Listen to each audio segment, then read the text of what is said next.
This year has been different. Said that all winter championships would be canceled. Now the NCAA canceling remaining championship games. This season will be different. But our path to greatness, to excellence, to championships, remains the same. And so we bring our drive, our determination, our hunger, yesterday, today, always. The journey continues.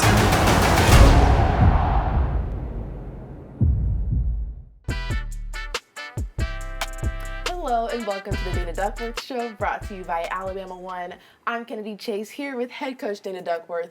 And coach, congratulations on a road win. How is the team feeling? Are they feeling empowered after winning that empowerment theme meet this past weekend? They are. You know, our theme has been Women on Fire, and I'm really excited for how we ended the Arkansas meet. It was a battle, and we won it on balance beam, and it literally was routine after routine, staying ultra focused, and it was beautiful for them to not lose momentum. It was a big win against LSU, and then we went on the road for even a bigger challenge, and they delivered.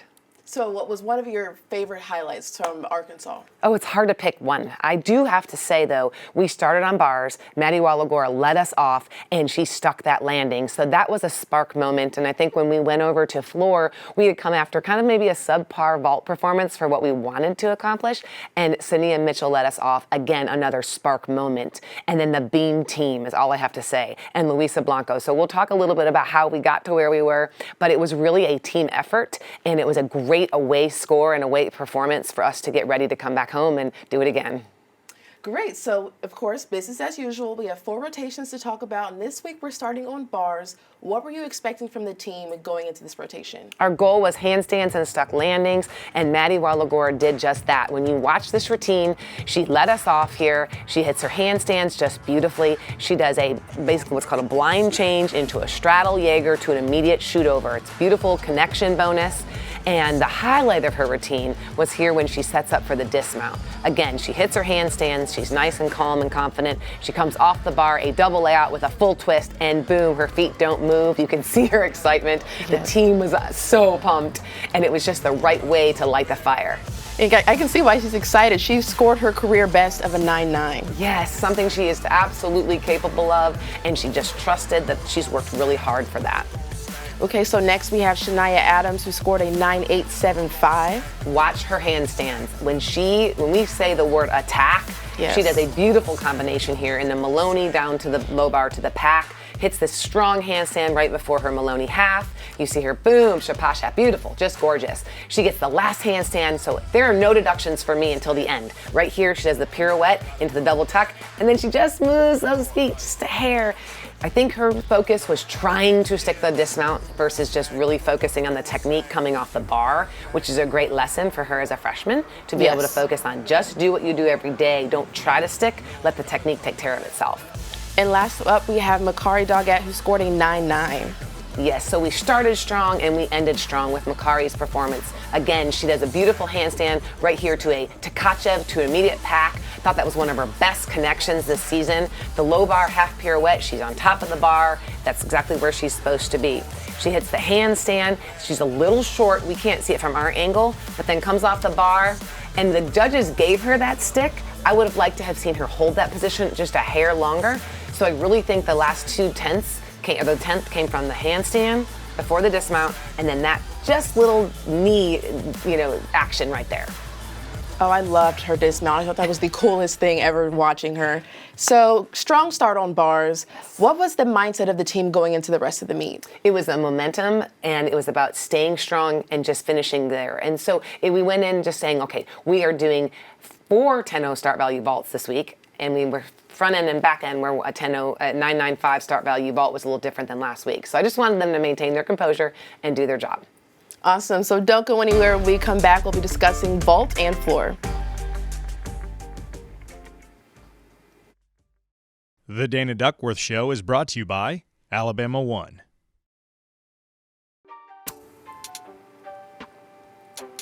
Welcome back to the Dana Duckworth Show, brought to you by Alabama One. And now we're going to talk about vault. So watching vault, I always think they just look so powerful running. How important is that power in that sprint before touching the vault? Well, the accuracy of the speed. You want to maintain that speed and basically keep the momentum going into the round off. We always tell the ladies, the back side of the vault comes from the front side of the preparation. And so the round off onto the board is crucial. And so how you take your speed in and where your angles are, a lot about angles and physics and such. But I thought that the ladies, they're gaining momentum, they're gaining confidence, I should say, on vault.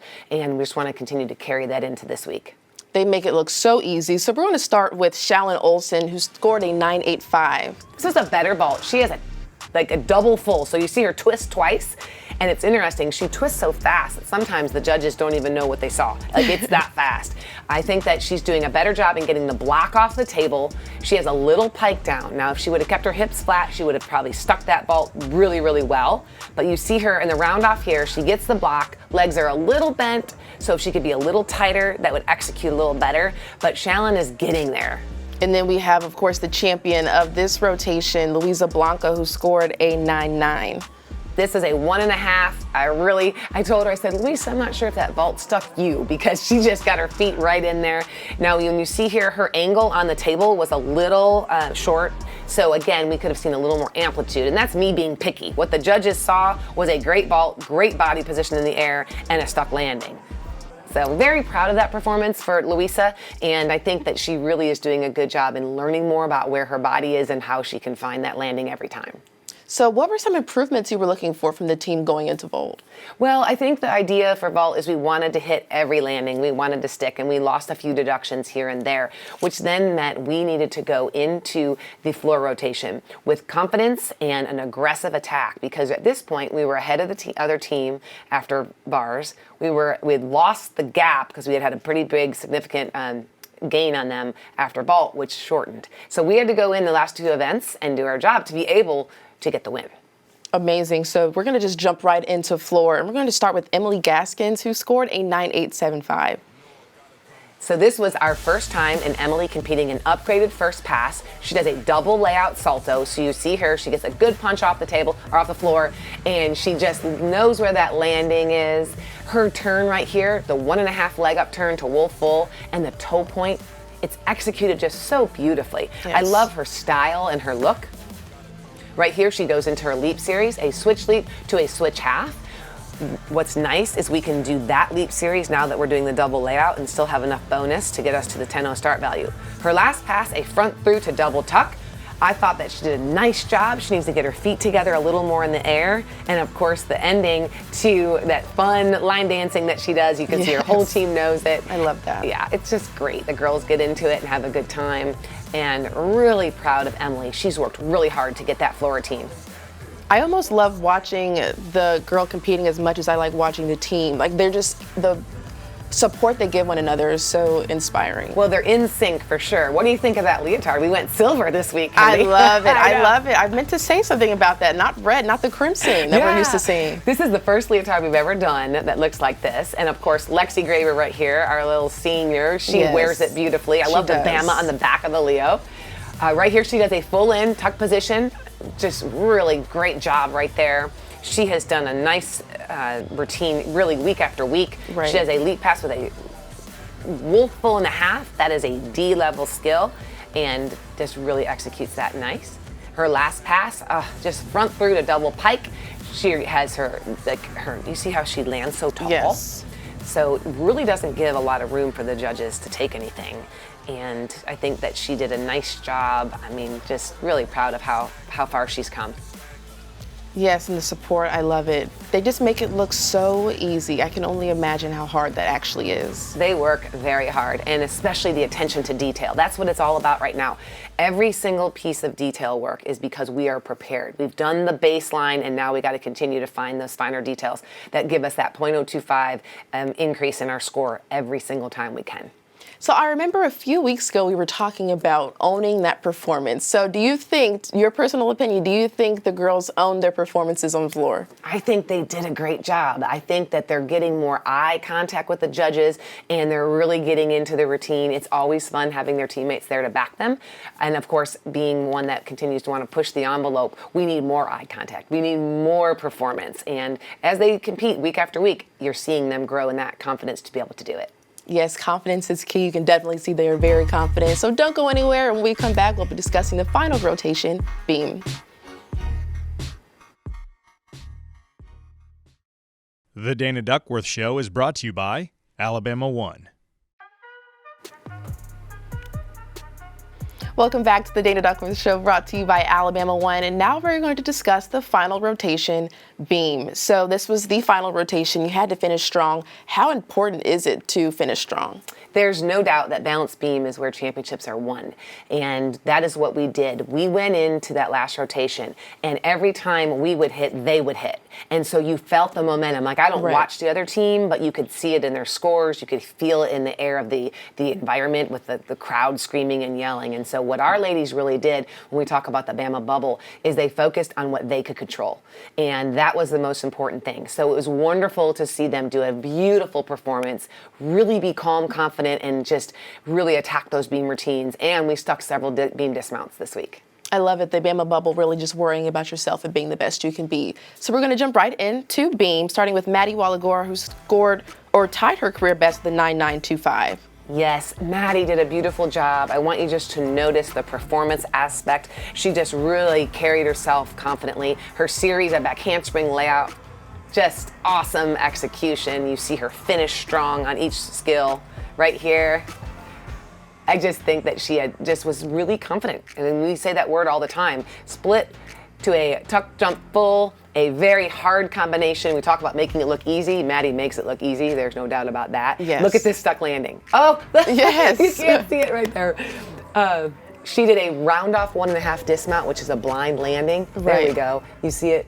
She gets there and just sticks those feet like they're in glue. I just thought it was wonderful, and her reaction was great. Oh, yes. You could tell she was definitely having fun, all that smiling up there. Yes, and smiling, I tell the ladies all the time, when you smile, it takes the stress out of your body. It literally, it just takes the endorphins down, and it just lets you really be one with the balance beam, which is exactly what Lexi Graber did right here. She does a very challenging series, a back layout, 2 foot. She goes into her leap right here. This is great. She basically finishes with just an exclamation point. She knew where she was here. This was the highlight, a cat leap into what's called a nasty lukin. It's a lukin, and watch the stick on this dismount. You can see the team. Wow. She just nailed it. One judge actually gave her a 10, and the other judge gave her a 9.9, so she came up with the 9.95. Yes. But from one side of the other judge, you couldn't see her any kind of deductions at all, which I thought was beautiful. And and she scored a 9.95, which is because she tied her career best. Yes. Now, what you don't know as you watch Luisa Blanco do this gorgeous beam routine is Macari Doggett had a fall. And so Luisa literally, this routine was what was going to determine whether we were going to win the meet. Wow. So she does a beautiful front aerial. We did only a single layout this week, not the lay that she normally does, because she has a leap pass that makes her routine a 10.0 start value. So you see her do the one back handspring layout.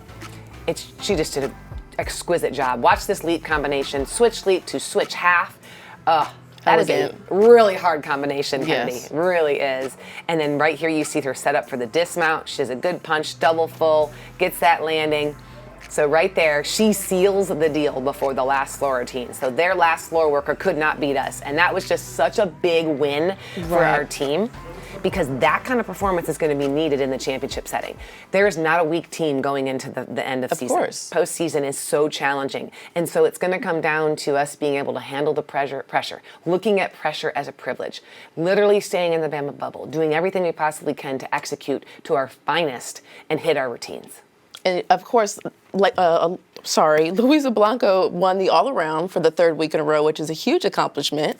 It is for her because especially, and a lot of people don't know this, she had come off a really bad cold. And so we weren't even sure whether she was going to get to compete this week. And so she did all the necessary things, hydrated really well, and she did what she needed to do. So for her to get the all-around win was great. But more than anything, for the ladies to just do this as a team and come out on top. Well, that's it for all the rotations. When we get back, we'll be discussing Dana's tip of the week. So don't go anywhere. The Dana Duckworth Show is brought to you by Alabama One.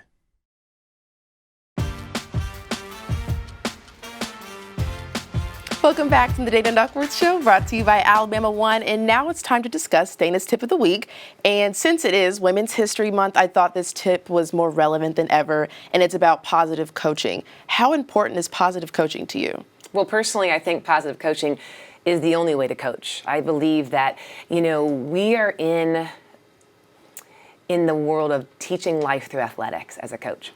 And it's so very important to know our student athletes put more pressure on themselves and demand and expect so much more out of themselves than we ever could. And many times it's managing their self-talk and how they feel about them. I feel it is so very important to create an environment where people feel safe, they can communicate, they can do things where they are empowered. And it's an honor to come in every single day and help a young woman develop into the woman they're supposed to become. I think we're very holistic in our approach. Even when I was a gymnast at Alabama, it started that way. The family environment, the holistic view of looking at the whole person. So I feel like we're in the business of developing superhero women. And I just think that it's an absolute blessing every day to do what we do. Kayla Williams right here, she is actually in law school right now. She had a terrific career at the University of Alabama, and now she's in law school doing amazing things. I think she'll do something specifically in sports law. We've got Kenzie Valentine, who's in medical school right here, who's doing an awesome job in just her next chapter of life. Keely McNear, another medical student right now that'll come out and be a doctor. And, this is just some of the athletes that I coached as a head coach. They have so many testimonials. Jenny right there is top of her class in dental school at UAB, and she's done a great job. And, they're just terrific women that have gone on. Laura Lee Frost is a nurse, going to be a nurse practitioner right now. And then you have just these women who are going out, and their wives and their moms. And Caitlin Clark right here is a physical therapist. So when you look at their careers after gymnastics, it is in the world of developing for life. Right here we have Mary Lillian, who is a Marine. She's out there as a Marine and is in charge, and just a woman of power. And I think that they learn to own their voice. They learn that it's important that we are responsible for ourselves and the development of who we are, and that happens when we start in college. And it's just that it's positive coaching is a way to really create that self-confidence going into the world and that chapter after life of gymnastics beyond the mat. I love how you say you guys have a holistic approach. You look at them as a person as a whole, just not as a gymnast, because I can only imagine the pressure that these girls receive every day. Since they're competing at such a high level. That's right. And like I said, they put so much pressure on themselves. And so you're helping them navigate. It's not about being perfect. It's about the journey of learning who you are and what's important and really way beyond the mat. So when you talk about superhero women, it's women that will go into leadership positions. It's women that are going to take on the world with confidence. And we want them to have that with integrity and respect and class. And I think that's really what we try to exude. And as a coach, you want to model that behavior. You want to mentor them and know that the relationship goes a lot further than while they're in gymnastics and beyond the mat. Gymnastics, I can't tell. It's such an inspiring sport. Thank you. But so don't go anywhere. When we come back, we'll be discussing this Friday. The Dana Duckworth Show is brought to you by Alabama One.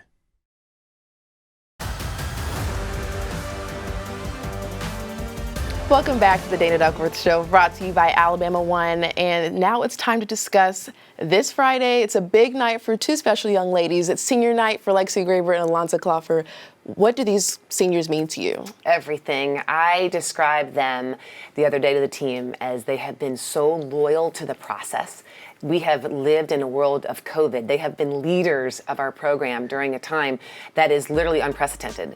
I mean, the women they have become. I think about them in their freshman year, roommates in the dorm. They've been best friends throughout this whole journey. They have been roommates. They are like lifelong sisters. I mean, they have done a great job, not only in the gym, not only with the performance. I mean, Alonza Cloffer has let us off on beam this entire season. She just continues to get better and more confident, in that position, but they've learned to be vocal leaders. So not only have they lived their life in the gym and in a way that we want them to be examples of what our future generations look like, but they have taken the leadership and the vocal aspect of being a leader to a new level this season. I love it. Impactful leaders, that's what seniors are, and that's exactly what Lexi and Alonza are, impactful leaders. Absolutely, and when you're building a culture, right, you're really focusing on the core values of your program. And so when you have senior leadership that are living those core values out every single day in their words, thoughts, and actions, then you are actually making everybody better. I think what's beautiful with this group is that they have learned how to communicate with their teammates and hold one another accountable in a loving way. And sometimes that's really hard to do when you're in the ages of 18 to 22 years old. When we want to be our best friends, we want everyone to like us. Sometimes when you're in a leadership role, tough conversations have to be had. Right. And I think they've done a good job in having the confidence to be able to do that and lead with love. And I think that that's really going to prepare them for the next chapter of their life when they're going to go on. And I know Alonza wants to go to veterinary school and Lexi wants to go to graduate school. And so they're going to use all those tools in leadership to be the most best versions of themselves. Well, I'm excited to watch them perform this weekend. So, along with senior night, it's a pretty big meet. You're competing against Florida, a top competitor. What are you doing this week to prepare for Friday? It all goes back to the same things we've been doing, continuing to build on the attention to detail. We need them to go in there and be confident with what they're going to perform. At the end of the day, we know that we're going up against the #1 team in the country, but we can't control anything but our performance. I've asked them to really be faithful and choose faith over fear, to focus on what we can control, which is our attitude and our effort, and being grateful that we get to compete this week. Every single week we compete, we don't take it for granted. The resources that the University of Alabama has given us to be able to manage and be competitive week after week is not something we ever take for granted. And so I think that that's what this weekend is about. It's going in to celebrate our seniors. It's going in with the opportunity to have a great final regular season performance and hit what they've been doing every day in the gym. If we do that, then we let the outcomes take care of themselves, something that we've been consistent in our messaging. Stick to the details, stick to what you know, trust your training, and perform to the best of your ability. I love it. Trust your training. Well, I'm excited. I'm sure many others are excited to watch this Friday. Make sure you tune in next week for the Dana Duckworth Show. That's it for today. Roll Tide, everybody. Roll Tide. This has been a presentation from Learfield IMG College.